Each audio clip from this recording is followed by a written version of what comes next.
방송에서 제공하는 투자 정보는 투자 판단에 대한 조언입니다. 방송에서 제공하는 주식의 가치, 가격 상승 및 가격 하락에 대해서는 방송사에서 보장하지 않습니다. 시청자 여러분 안녕하십니까. 오늘장 내일장 일부 출발하도록 하겠습니다. 서정덕입니다. 오늘 시장 역시 약세장입니다. 오후장 들어서 낙폭이 조금씩 더 심화가 되고 있는데 급락으로 전환은 되지 않고 있는 상황입니다. 그동안 우리 시장은 미국 시장과 커플링 현상이 굉장히 강하다라는 이야기를 해왔습니다. 그리고 언젠가부터가 디커플링도 일어나고 있다라는 얘기가 나오고 있는데 최근 들어서는 미국 시장의 영향을 그다지 크게 받지 않는 모습들을 보여주고 있습니다. 전일 미국 증시 같은 경우에는 금리 인상 여파에 대한 우려로 2%가 넘는 급락세를 보이며 마감을 했습니다. 최근 미국 시장 2%대 급락 마감을 해도 우리 시장은 오히려 상승하는 모습을 보여주기도 하는 등 미국과의 동조화 현상은 일어나지 않습니다. 다만 중국과의 동조화 현상이 일어나고 있는데 오늘 시장도 마찬가지입니다. 중국 시장이 지금 개장을 하면서 낙폭을 키워가고 있고요. 그에 맞춰서 우리 시장도 하락 추세를 보여주고 있다는 겁니다. 특히나 시진핑 국가주석의 지금 연설이 있었는데 그곳에서의 발언에 대해서 여러 가지 지금 설왕설래가 있는 상황이긴 합니다. 이와 관련된 이야기들 일부에서 중점적으로 좀 이야기를 나눠볼까 합니다. 또 FOMC 결과에 대한 대비도 해야 되는 상황인데요. FOMC를 앞두고 금리 인상에 대한 부분 그리고 앞으로의 점도표 인상에 관련된 부분들 이에 따라서 미국 경기를 어떻게 보느냐에 따른 시각에 따라서 내년도 증시의 향배가 그리고 남은 12월의 증시 향배가 갈린다고 할 수도 있을 것 같습니다. 이 부분들 특히나 G2와 관련된 이슈들이 첨예하게 대립이 되고 있고요. 이번 한 주간에 봐야 될 부분들이 굉장히 많습니다. 특히 중국의 정책 방향성이 곧이어 발표가 될 예정인데 어떤 부분에 좀 주목을 해서 봐야 할지 하나하나 짚어보는 시간 갖도록 하겠습니다. 헤드라인 뉴스부터 전해드립니다. 말씀해드린 대로 시진핑 국가주석은 개혁개방 40주년 경축대회에 참석해 중요 연설에서 우리는 신시대에 계속해서 개혁개방을 추진해 두개 100년, 즉 공산당 창당 100주년, 신중국 성립 100주년의 목표와 중화민족의 위대한 부흥이라는 중국몽을 실현하기 위해 끊임없이 노력해야 한다고 말했습니다. 지난달 30일부터 어제까지 북한 지역에서 남북철도 공동조사를 마친 우리 열차가 오늘 귀환했습니다. 공동조사에 쓰인 우리 열차 6량은 오늘 오전 북한 개성지역 환문역에서 우리 측 기관차로 바꿔단 뒤 군사 분계선을 넘어 우리 지역으로 돌아왔습니다. 남북 공동조사 열차는 지난달 30일부터 어제까지 북한 지역 경의선과 동해선에서 공동조사를 벌였고 이동거리까지 합하면 북한철로 2,600km 구간을 달렸습니다. 내년 1월 중순부터 자동차 보험료가 3%가량 오를 전망입니다. 점유율 2위인 현대해상은 내년 1월 16일부터 자동차 보험료를 3.4% 올리고 3위인 DB손해보험도 3.5% 인상할 예정입니다. 이어 KB손해보험, 한화손해보험, 메리츠화재 등도 3%대 인상에 나설 계획입니다. 자동차 보험료 인상은 보험료 수입에서 보험금 지급액이 차지하는 비중을 말하는 즉 손해율이 올해 급등했기 때문으로 풀이됩니다. 정부가 고용 감소의 가장 큰 원인을 제조업 부진으로 보고 중소협력사에 3조 5천억 원을 지급하는 등의 지원책을 마련했습니다. 정부는 우선 실적 악화로 고용 감소 등을 겪고 있는 자동차 산업을 살리기 위해 중소협력사에 신규 자금과 또 만기 연장 등으로 3조 5천억 원 이상을 지원키로 했습니다. 자동차와 함께 제조업 부진의 두 축으로 꼽히는 조선업 지원을 위해서는 자율 운항 선박이나 LNG 추진선 개발 등에 1조 5천억 원을 지원해 친환경 스마트화로 산업 개편을 돕기로 했습니다. 국내 증시 상황 바로 이어갑니다. 자, 코스피 현재 0.6%대까지 낙폭을 키워가고 있는 상황입니다. 2060선 조금 전에 버텨주고 있었는데 살짝 이탈이 된 모습인데 하루간의 흐름들 정리하도록 하겠습니다. 자, 여러분 보시면 2073포인트대부터 쭉 빠져내려옵니다. 저 시각이 중국 시장이 개장을 하면서부터 지금 밀려 내려오기 시작해서 오늘 저점 지금 현재 형성하고 있는 모습입니다. 중국 시장 지금 많이 밀리고 있는데요. 수급 추치 확인해 보도록 하겠습니다. 보시면 기관만 삽니다. 1928억 원 기관만 순 매수해주고 있는 상황인데 기관 투자자는 연기금 팔고 나머지 주천 모두 삽니다. 그리고 외국인이 1,003억 원 팔고요. 개인도 997억 원 팔고 있는 상황입니다. 시총 상위주들 살펴보도록 하겠습니다. 자, 시총 상위주들 보시는 대로 삼성전자, SK하이닉스 또 빠집니다. 삼성전자 39,000원 지금 위태위태하고요. SK하이닉스 61,000원대까지 지금 밀려 내려왔습니다. 셀트리온, 현대차 올라가는 가운데 6위부터 12종목들 확인해 보도록 하죠. 삼성바이오로직스는 상승 전환하기도 했는데 한때 다시 하락 전환했고요. LG화학, 포스코, SK텔레콤 모두 빠지는데 특히나 통신주 SK텔레콤은 호재성 기사가 많이 나옴에도 불구하고 오히려 차익 실현 매물들이 쏟아져 나옵니다. 한국전력은 오늘도 상승하면서 33,600원대까지 올라왔습니다. 다음 살펴보도록 하죠. 삼성물산, KB금융 그리고 신한지주 올라갑니다. 오늘 금융업종이 그나마 선방을 해주고 있고요. 네이버, 현대모비스 빠집니다. 다음 살펴보도록 하죠. 코스닥은 658포인트대, 낙폭은 코스피, 코스닥 비슷한 상황입니다. 하루간의 흐름 정리해보도록 하죠. 자, 665포인트가 오늘 장중 고점이고요. 장중 저점 오늘 660선 아래에서 움직이고 있는 상황입니다. 일단 660선 지금 탈환이 되지 않고 있는 상황인데 수급 주체 확인해 보도록 하죠. 보시면 외국인이 634억 원 삽니다. 개인, 기관 팔고요. 코스닥 시장에서는 거래소와는 좀 다르게 외국인은 사고 개인, 기관은 파는 모습이 보여집니다. 시총 상위주들 살펴볼 텐데 개별 종목 장세 철저하게 이어지고 있습니다. 셀트리온 관련주들 오늘은 일제히 상승하는 모습이고요. 바이로메드가 지금 20만 원 넘게 지금 치고 올라왔습니다. 13,100원이나 올라오면서 오늘장 유일하게 급등 모습들 보여주면서 시총 4위까지 단숨에 올라왔고 나머지 종목들은 모두 조정이 나오고 있는 상황인데 6위부터 10위 종목들도 살펴보도록 하죠. HLB가 0.14% 상승, 펄어비스도 0.28% 상승, 소폭씩 올라가고 있긴 한데 나머지 종목들 모두 조정이 나오고 있고요. 다음 살펴보도록 하죠. 셀트리온제약 4.71%나 크게 올라갑니다. 하지만 파라다이스, 컴투스, SK머티리얼즈 모두 빠지고요. 아난티가 오늘 장중에 급등이 나왔었는데 윗골이 길게 다고 지금 빠져 내려오고 있는 상황입니다. 오늘 장중 조정이 나오면서 지금 강보 합권 수준까지 내려오기도 했는데 아난티 아시다시피 최근에 짐 로저스 사회이사 선임 이슈 이후에 일주일 만에 2배 올랐습니다. 그렇기 때문에 오늘장 급등 이후에 차익 실현 매물들 쏟아져 나오면서 장대 음봉 크게 그리고 있는 상황이어서 투자에 좀 유의가 필요한 상황입니다. 다음 살펴보도록 하죠. 원달러 환율은 1130원대 움직이는데 큰 변동은 없는 상황입니다. 금일 본 방송에서 제공해드리는 정보는 투자 판단에 대한 조언일 뿐입니다. 해당 주식의 가치와 수익률 보장해드리지 않는다는 점 참고해 주시길 바랍니다. 자, 오늘장 이슈 살펴보도록 하겠습니다. 유안타증권 메가센터 분당점의 백인범 대리입니다. 안녕하십니까? 네, 안녕하십니까? 예, 시장 오후장 들어서 지금 계속해서 밀려 내려가고 있는 상황인데 어떻게 보면 좋을까요? 어떤 이슈들이 있나요? 네, 아무래도 가장 큰 이슈는 12시를 기점으로 일단 시진핑 주석의 발언이 전해진 점 등이 좀 오전과 오후에 온도차를 좀 달리하는 요인으로 좀 가장 강하게 작용하고 있는 모습입니다. 일단 오늘 시장, 지난 미국 시장 급락에 따른 장 초반 투심이 좀 위축되면서 시작을 했지만 얼마 지나지 않아서 오전장에는 좀 장중 낙폭 극복하면서 좀 양전환하는 모습 보여주기도 했었는데요. 우선 기술적으로 박스 하단에 좀 위치해 있던 점에서 기술적 반등 성격, 또 그리고 시진핑 주석 발언 이전에 아무래도 이런 개혁 개방 40주년을 앞두고 시진핑 주석이 미국에 통큰 양보안을 내놓을 것이다라는 분석 등이 좀 기대감을 더해주면서 상승 전환하겠던 요인으로 작용했던 모습이었습니다. 하지만 앞서 말씀드렸다시피 오후 시점 12시를 기점으로 이런 시진핑 주석의 발언이 전해지면서 일단 중국 시장과 하락, 그리고 이런 발언에서 대만 독립반대 발언이라던가 중국몽 실현에 대한 타국의 견제와 개입에 대한 명확한 반대 의사를 전달한 것으로 알려진 점 등이 일단 부담을 주면서 전반적인 시장 하락 요인으로 작용한 모습입니다. 일단 시장 측면 조금 더 보자면 일단 오늘 같은 경우에는 정부 정책 기대감에 따른 일단 관련주들의 강세 좀 눈에 띄는 모습입니다.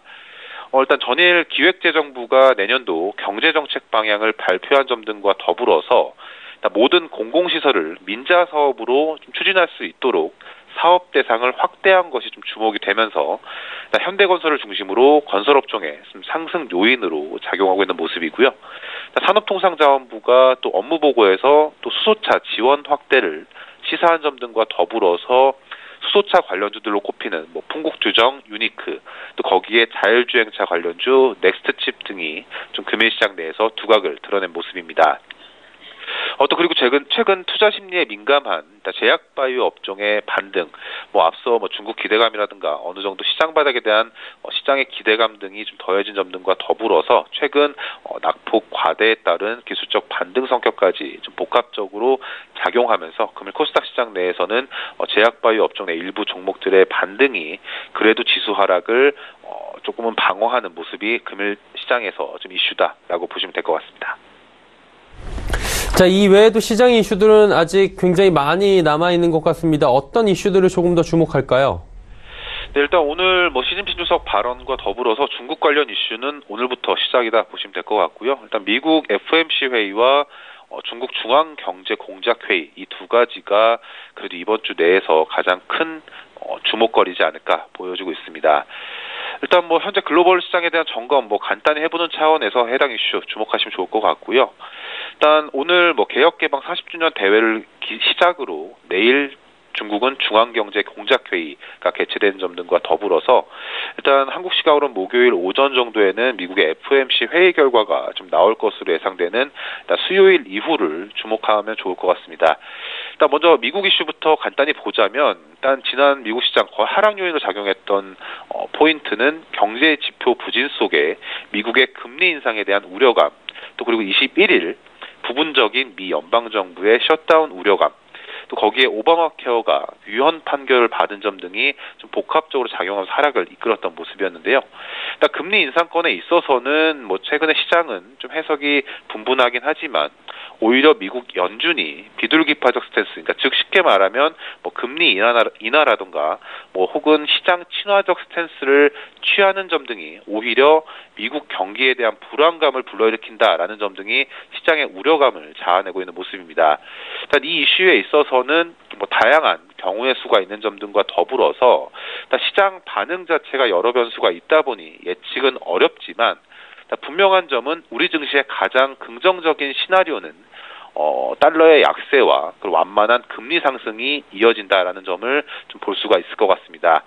쉽지 않은 상황이긴 하지만 최근 경기 선행 지표 등에서 이런 조짐이 보여지고 있는 점, 또 그리고 미국 주식시장의 밸류에이션 같은 경우 과거 5년치 평균 하단을 좀 하회하고 있다는 점에서 일단 밸류에이션 측면과 더불어서 추가 하락보다는 좀 하방 다지기가 나올 수 있지 않을까라고 생각을 하고 있고요. 그리고 향후 주가 모멘텀이 발생한다면 중국에서 좀 먼저 나올 수 있을 것으로 예상을 하고 있습니다.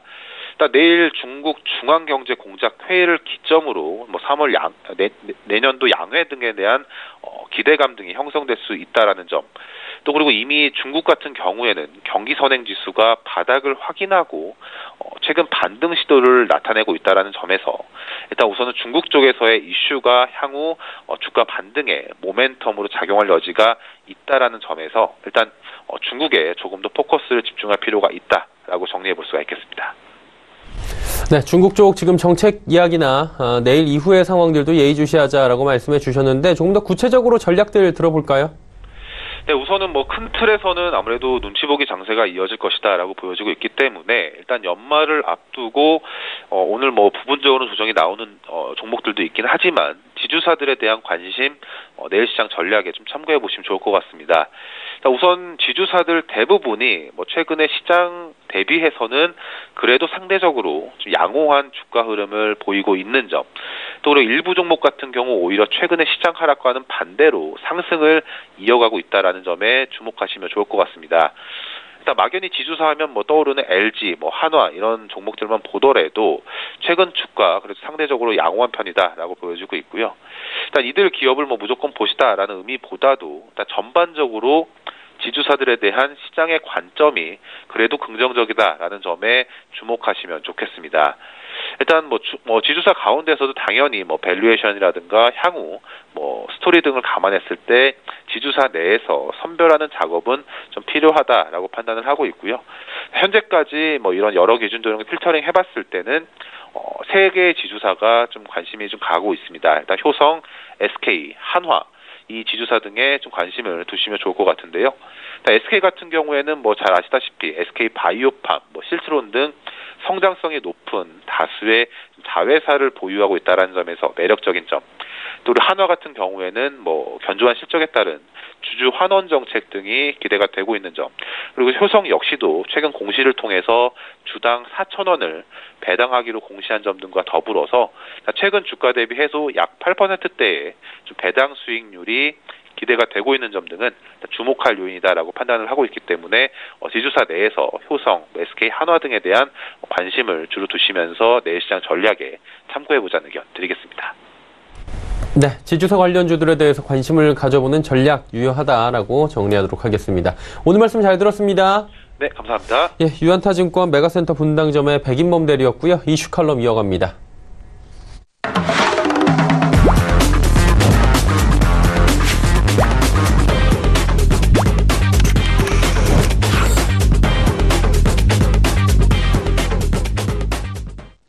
이슈 칼럼 이어가도록 하겠습니다. 미중산업경제연구소 조용찬 소장 연결돼 있습니다. 소장님 나와 계십니까? 예, 안녕하십니까? 예, 안녕하십니까? 미국, 중국 빅 이벤트가 이번 주에 있기 때문에 하나하나 좀 여쭤볼 텐데요. 미국부터 여쭤보도록 하겠습니다. 마지막 FOMC가 이제 오늘 밤, 내일 또 열리게 될 텐데 지금 금리 인상을 두고 논쟁이 지금 치열하게 펼쳐지고 있고 이로 인해서 미국 증시가 급락하기도 하고 있는데 구체적인 이유가 어디 있습니까? 네, 연준 같은 경우에는 이번에 금리 인상이 확실한데요. 정책금리 상단이 2.5%까지 올라갈 것으로 보여집니다. 리본 쇼크 전에 경기 화랑기에는 정책금리가 5%였던 점과 비교해보면 아직 절반에 불과한데요. 그런데도 내년 중에 금리 인상을 중단할 것이라는 관측이 급부상을 하고 있습니다. 정책금리가 연준이 생각하고 있는 중립금리 수준에 가까워짐에 따라서 금리 인상 여지가 별로 없기 때문에 그런데요. 중립금리만 놓고 보면은 과거보다 낮아진 게 사실입니다. 낮아진 배경에는 생산성 저하도 있고요. 미국의 인구 동태 변화, 그리고 안전자산의 수요 증가 등이 영향을 미쳤기 때문인 것으로 보여집니다. 다만 중립금리 같은 경우에는 직접적인 관찰을 할 수가 없고 추계 기법에 따라서 수준이 큰 차가 나는데요. 이 때문에 FOMC 멤버들 간의 시각차도 2.5에서 3.5%까지 큰 폭으로 차가 나고 있기 때문에 실제 FOMC가 끝나고 나서 발표될 전도표라든지 내년 경기 전망에 따라서 금리와 관련된 윤곽이 잡히지 않을까 보여집니다. 지금 금융정책 기조가 확 바뀐 거 아니겠습니까? 2달여 만에 지금 거의 180도 바뀌었다 해도 과언이 아닐 정도인데 트럼프 대통령의 압력 때문인 겁니까? 한간의 이야기처럼 아니면은 미국 경기가 그렇게 안 좋은 겁니까? 이게 왜 그런 거죠? 네, 외관상으로는 트럼프 대통령이 요청을 따른 모양새를 취하고 있지만 실제로는 미국 경제에 대한 FRB의 경계감이 커진 게 사실입니다. FRB 내에서는 무역전쟁 와중에 미국의 실질 GDP 성장률이 2분기에는 4.2%, 그리고 3분기에는 3.5%로 잠재 성장률 2%를 크게 웃돈 것에 대해서 너무 과속하고 있다는 진단이 주류를 이루고 있다고 합니다. 아무래도 미국의 트럼프 대통령이 취임하기 전서부터 순조롭게 경제 확장을 해왔기 때문에 대규모 감세라든지 인프라 투자가 필요 없었다는 데는 서로가 공감하고 있는데요. 트럼프 대통령이 여기에 선심성 공약에 매진한 결과 마치 에너지 음료를 마신 뒤에 신체 내 열 에너지가 과도 분출 현상을 겪는 것처럼 지금 미국 경제에도 매우 불안한 상황이라는 겁니다. 건강한 사람 같은 경우에는 에너지 음료를 과도하게 복용하면은 간 손상뿐만 아니라 전신 쇠약증, 식욕 부진, 구토 증세와 같은 후유증을 겪기 마련인데요. 좋은 경기 부양책도 한꺼번에 쓰다 보면은 달이 차면은 기울듯이 미국 경제도 후퇴기에 들어갈 수밖에 없고 이렇게 되면 속수무책 상황에 빠져들 수 있다는 겁니다. 이 때문에 지금부터라도 분기별로 기계적인 금리 인상을 중단시키고 연준이 이거에 대한 대응책을 마련할 시간을 위해서 지금 금리 인상을 중단하겠다는 논의들이 지금 활발해진 게 아닌가 이렇게 보여집니다. 그렇다면 이제 결론적으로 이야기를 나눠보자면 FRB는 내년 어느 시점이 되면 금리 인상을 생각보다 빠르게 종료할 수도 있다라는 말씀이신 건데 이 부분이 큰 위험이 미국 경제와 관련해서 도사리고 있기 때문이 아닐까라고 또 반대로 역으로 추론해 볼 수 있을 것 같습니다. 어떤 것들이 있을까요? 네, 내년 미국 경제와 관련해서 가장 큰 위험은 미중 간의 무역 전쟁, 그리고 국경 장벽 문제로 연방 정부의 폐쇄 문제, 그리고 자산 버블이 붕괴되는 것으로 보여지는데요. 이 중에서도 가장 우려되는 부분은 무역 전쟁이 장기화입니다.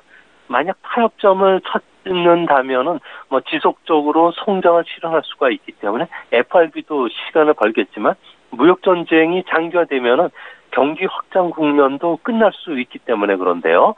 이제 문제는 트럼프 행정부가 경기 부양책이라는 엑셀레이터를 계속 밟고 있는 상태에서 무역 전쟁이라는 그 브레이크도 같이 밟고 있기 때문에 미국 경제가 후퇴 국면에 들어갈 경우 회복까지는 상당한 시간이 걸리고요. 또 길어질 수밖에 없다는 겁니다. 이 때문에 미국이 재채기를 하면은 한국이 감기 걸리고, 이제 중국이 감기 걸리고 한국이 폐렴이 될 가능성이 높은데요. 우리나라 입장에서도 이와 관련해서 미리 대비책을 마련해야 놔야 되는 어려운 경제 상황에 좀 몰려가지 않나 이렇게 보여집니다. 결국에는 여러 가지 이유가 있겠지만 무역 전쟁에 대해서도 지금 90일간의 휴전 기간 동안에 합의도 되지 않을 확률이 높고 여러 가지 지금 패권 다툼도 지금 장담할 수 없다라는 건데 이 부분이 패권 다툼이 언제 끝나고 누가 이길 것으로 보시는지 이 부분도 또 이어져서 궁금해지네요. 네, 미국 워싱턴 쪽 분위기로는 이번에 그 미중 갈등은 무역 전쟁이 아니라 TDS의 합정으로 보고 있는데요. 무역 전쟁이라면 휴전을 할 수가 있지만 패권국과 도전국 간의 그 자웅을 겨루는 싸움에서는 중도에 끝나는 법이 없기 때문에 그렇습니다. 미국 같은 경우에는 패권 전쟁의 목적과 전략이 명확한데요. 정쟁 목적은 도전국가를 굴복시키고 21세기에도 달러 기축 체제를 유지시키겠다는 겁니다. 그리고 미국이 옳다고 생각하는 것을 세계에 강요할 힘, 군사력을 뒷받침하는 이런 질서를 만들겠다는 건데요. 이 때문에 중국의 기술 굴기의 꿈이라고 할 수 있는 중신 그리고 화해에 대해서 미국이 전방위적인 압박을 가하는 것도 정보산업, 하이테크 산업에서 미국에 대항하지 못하도록 하기 위해서인데요. 미국이 무역 전쟁을 걸고 있는 진짜 목적도 무역을 빌미로 삼아서 중국의 성장률을 둔화시키고요. 자산 버블을 붕괴시켰을 경우에는 공산당의 지지 기반이라고 할 수 있는 도시 부유층이라든지 국영 기업에 타격을 줄 수가 있기 때문에 그렇습니다. 이렇게 되면 공산당이 국력을 집중해서 키우고 있는 IT 산업도 더 이상 육성할 수 없게 되는데요. 등서평의 유지대로 중국이 앞으로도 50년간은 도강 양해를 했어야 했지만 세계 이 경제 대국에 취해서 미국에 섣불리 도전함으로써 거센 역공을 받고 있는데요. 이 때문에 중국 같은 경우는 언제 지금과 전혀 다른 체제로 바뀔지 그리고 미국 패권 아래에서 사는 것을 인정해야 될지는 모르겠지만 이 전쟁은 역시 미국의 승리로 끝날 가능성이 높지 않나 이렇게 보여집니다. 그리고 말씀해 주신 부분 중에서 하나가 미국과 멕시코 간의 국경 장벽을 세우는 문제인 것 같습니다. 이게 지금 합의가 되지 않다 보니까 셧다운 얘기까지 나오고 있는 상황인데 진짜 연방정부 폐쇄, 즉 셧다운으로 이어질 수 있을까요? 이 이슈는? 네, 그 예산 규모로 보면은 국경 장벽 건설은 어려운 문제가 전혀 아닙니다. 트럼프 대통령이 요청한 내년 건설 장벽 예산은 50억 달러인데요. 민주당은 14억 달러이기 때문에 양자 차이는 36억 달러에 불과합니다. 미국 예산 총액이 1조 3천억 달러에 달하기 때문에 오차 범위 내에 들어가는 아주 작은 금액입니다. 문제는 시장이 걱정하는 것은 이런 작은 문제조차 처리할 수 없는 트럼프의 지도력 저하를 우려하고 있는데요. 대통령과 민주당이 양보 없이 부딪히면은 멕시코 장벽이 그치지 않고 거액 예산이 들어갈 정책 사업도 정치적 위험을 피해갈 수 없기 때문에 그렇습니다. 트럼프 대통령 같은 경우에는 2020년 재선을 위해서 지지율의 40%를 지지하는 열광적인 지지자들을 배신할 수가 없기 때문에 국경 장벽을 포기할 수가 없는데요. 이 때문에 새해부터는 여소야대 전국 상황에서 트럼프 행정부의 안건 처리 능력 저하 그리고 국정 운영에 대한 혼란이 초래될 수 있다는 위험이 커지는 것을 미국 그 월가에서는 상당히 좀 위험스럽게 보는 그런 모습입니다.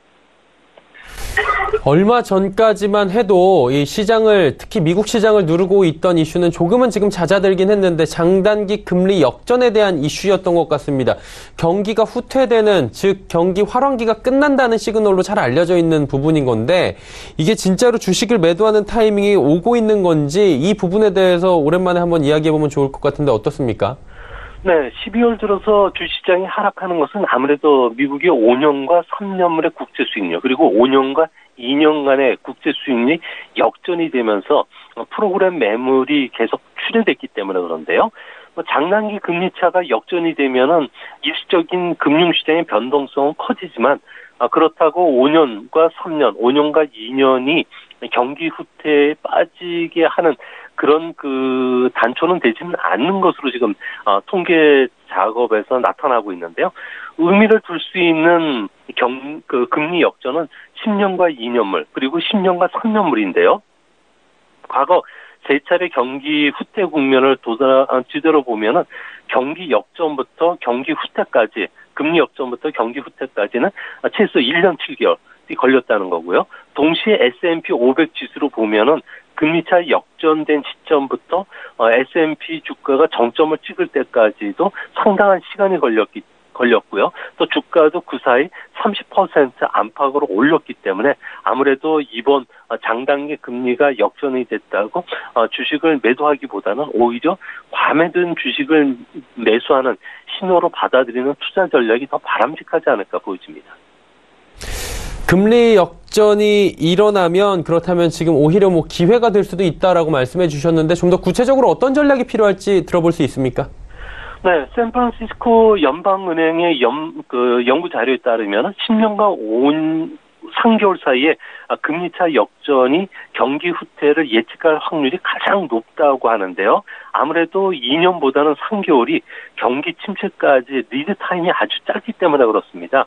현재 10년과 3개월의 금리차는 49bp 정도로 금리차 역전까지는 아직 상당한 여유가 있는데요. 미국에서는 10년과 3년물의 금리차 역전은 65년 7차례 경기 침체 과정에서 모두 일어났었습니다. 이때 보면은 S&P 지수가 피크까지 걸리는 시간은 평균 14.6개월이 걸렸고요. 그 사이에 주가도 평균 23.8%가 상승을 했습니다. 이번에 10년과 3개월간의 금리차가 언제 일어날지 모르지만 분명히 일어난다고 봤을 경우에 미국은 경기 후퇴를 의식한 움직임이 일어날 수가 있겠지만 아무래도 리드 타임이 길어지고 주가도 평균 23% 넘게 상승했다는 점에서는 주도주가 경기 방어주라든지 안정된 실적을 지속적으로 내는 종목이나 그리고 재무 구조가 건전한 배당주와 같은 종목 그리고 현금 흐름이 좋은 종목 쪽으로 자금이 이동할 가능성이 있다는 점에서 앞으로 주가도 질적인 변화가 있지 않을까 생각이 듭니다. 경기 방어주적인 성격에 대해서 우리가 조금은 더 생각을 해볼 계기가 될 수 있겠다라고 정리가 될 것 같은데 이제 중국 쪽 여쭤보도록 하겠습니다. 오늘 시진핑 국가주석에 조금 전에 연설이 있기도 했는데 중국 연례 경제정책회의, 중앙경제공작회의라고 이른바 불리는 것이 지금 열립니다. 어떤 것인지 설명 부탁드리고요. 관전 포인트가 있을 것 같은데 하나하나 좀 들어볼 수 있을까요? 네, 중앙경제공작회의라는 것은 한 해 동안의 경제 성과를 평가하고요. 내년도에 국내 경제 운영 방침을 확정하는 회의입니다. 회의 내용은 외부에 공표되지는 않고요.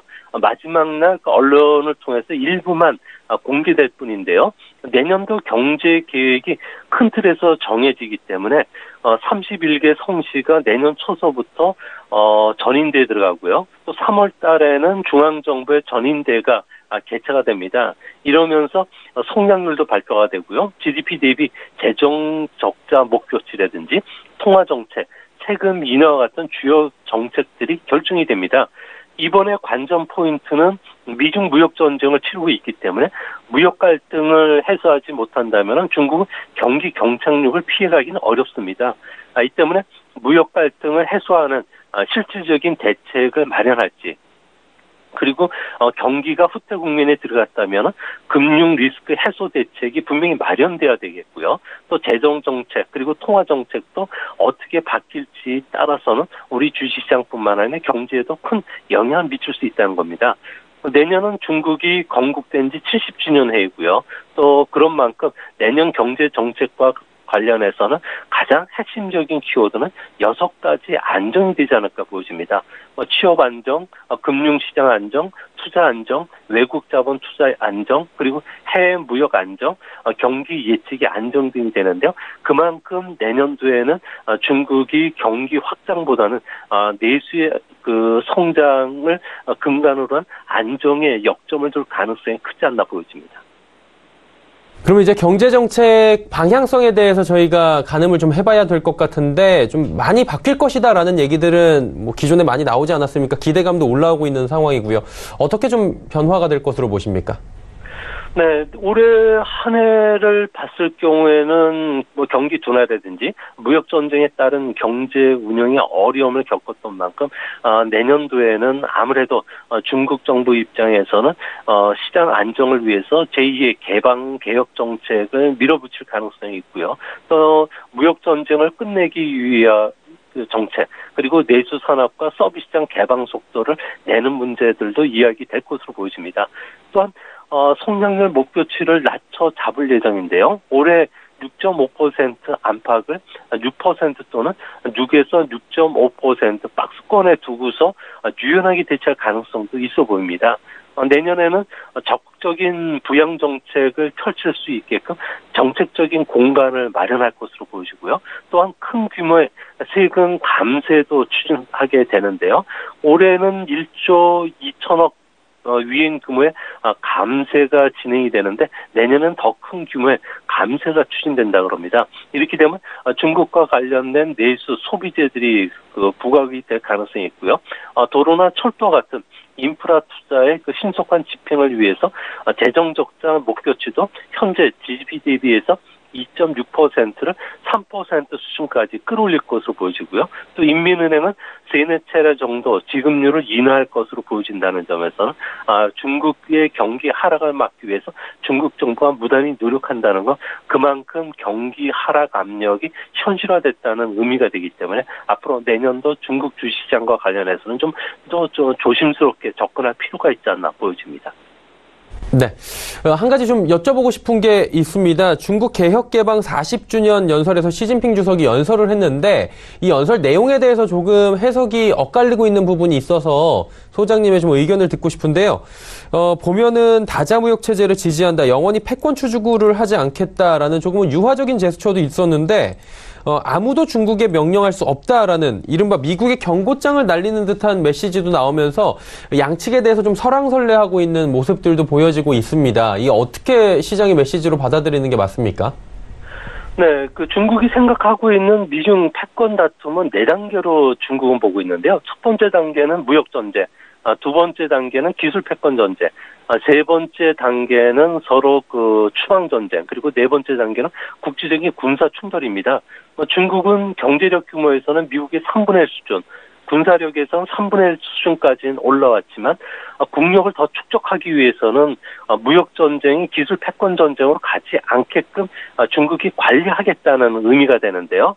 앞으로 좀 그 반격할 카드를 줄 때까지는 최대한 시간을 벌기 위해서 중국이 좀 유화적인 쪽으로 나오는 것으로 보여집니다. 이 때문에 앞으로 미중 간에는 무역 합의와 관련해서 중국의 전형적인 그 항복 의사를 받아들일 가능성이 크겠지만 기술과 관련된 부분, 중국의 자존심과 관련된 보조금 지급이라든지 중국 제조 2025 폐기 전략, 그리고 중국 그 기업들의 기술 이전 강력 인정 문제와 관련해서는 강력하게 저항하겠다는 의미로 해석이 되기 때문에 미중 간에는 비관제 장벽을 두고서는 상당한 저기 협상의 그 난항을 겪지 않을까 이렇게 보여집니다.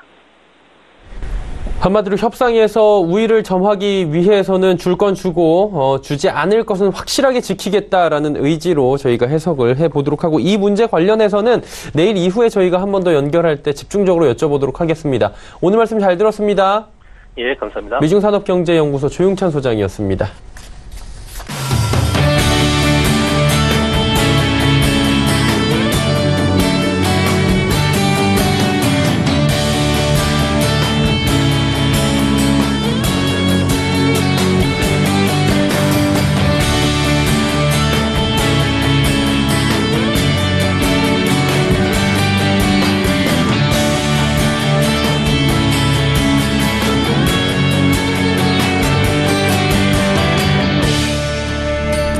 오늘장 내일장 1부 함께 하셨습니다. 잠시 뒤 2부에는 이제 종목 이야기 준비가 되어 있습니다. 레벨업 트레이딩 타임 시간인데요. 두 분의 전문가와 함께 종목 추천해 보고요.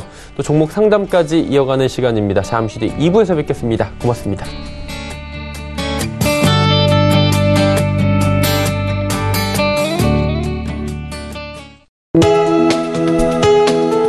본 방송에서 제공하는 투자 정보는 투자 판단에 대한 조언입니다.